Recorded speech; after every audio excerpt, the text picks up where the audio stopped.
সঙ্গে দিকে দিকে বেড়েই চলেছে তৃণমূলীয়দের দ্রষ্টব্য স্থানের সংখ্যা।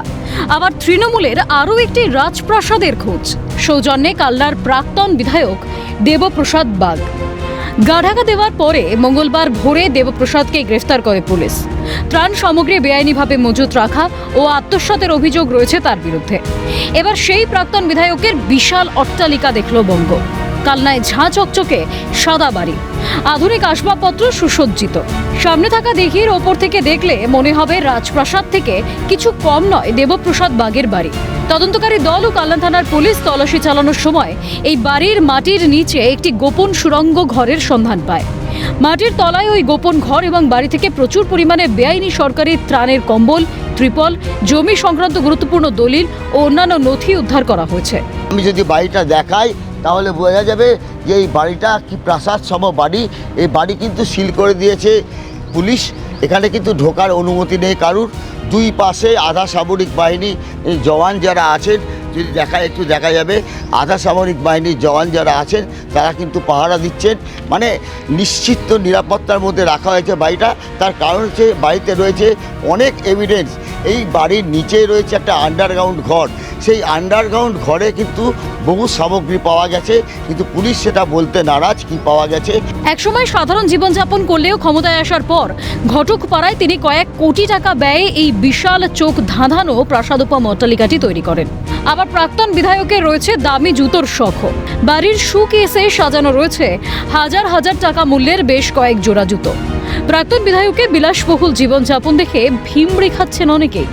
দীর্ঘদিন ধরে দেবপ্রসাদের বিরুদ্ধে অসন্তোষ তৈরি হয়েছিল বলে স্থানীয় সূত্রে খবর। এলাকাবাসীদের অভিযোগ, কাটমানির টাকাতেই এত টাকার মালিক হয়েছেন দেবপ্রসাদ বাগ। ক্ষমতা দেখিয়েই চলতো ধমকানো চমকানো। তিনি যে জুতো পরেন সেই জুতোর দাম 15,000 টাকা, আর তার বাড়ি থেকে এরকম জুতো পাওয়া গেছে অন্তত 50 জোড়া।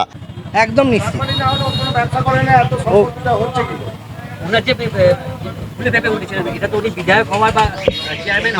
হ্যাঁ, ওই 1100 কোটি টাকা বিল খেয়ে নিল। 1100 কোটি টাকা চেয়ারম্যান হওয়ার পর থেকেই একটা হুমকি, ওর শাস্তি চাই।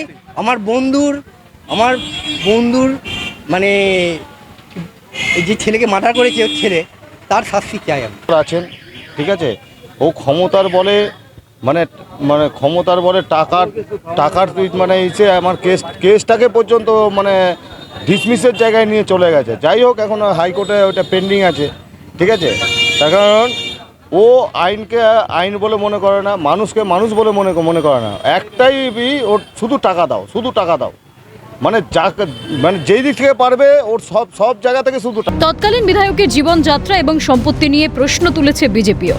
বিভিন্ন ইলেকট্রিকের জিনিস নিজেও সারাতেন তিনি। তবে বিধায়ক হওয়ার পরে বিরাট রাজপ্রাসাদের মতো বাড়ি তৈরি করেন। বর্তমানে তিনি প্রচুর সম্পত্তির মালিক বলেও অভিযোগ। প্রথম কংগ্রেসের টিকিটে একজন কাউন্সিলর হয়ে দাঁড়িয়েছিলেন, তারপরে তৃণমূলে যোগদান করে ভাইস চেয়ারম্যান হলেন। তারপর থেকে উনি ফুলে ফেপে ঢোল হয়ে উঠলেন। প্রথম আপনার এই বাসস্ট্যান্ডের পিছনে গলিতে একটা রেডিও টিভির পার্সের দোকান ছিল ছোট। তারপর ওটা বেচে দিয়ে চলে গেলেন কামারশালা গলিতে। ওটাও কয়েকটা দিন খুলে ওনার দোকানে 4টে পুরনো টেপ রেডিও থাকতো, পুরনো, নতুন নয়। সেইখান থেকে আজকে মানে কি বলবো, কয়েকশো কোটি টাকার মালিক। এখন পুলিশি তদন্তে কালনার প্রাক্তন বিধায়কের বিরুদ্ধে আর কি নতুন তথ্য উঠে আসে সেটাই দেখার। এবং এই যে এভিডেন্স এই কদিনে কালেকশন হয়েছে, সেই এভিডেন্স থেকে নতুন কি উঠে আসে। কালনা থেকে অরূপ সেনগুপ্ত, ক্যালকাটা নিউজ।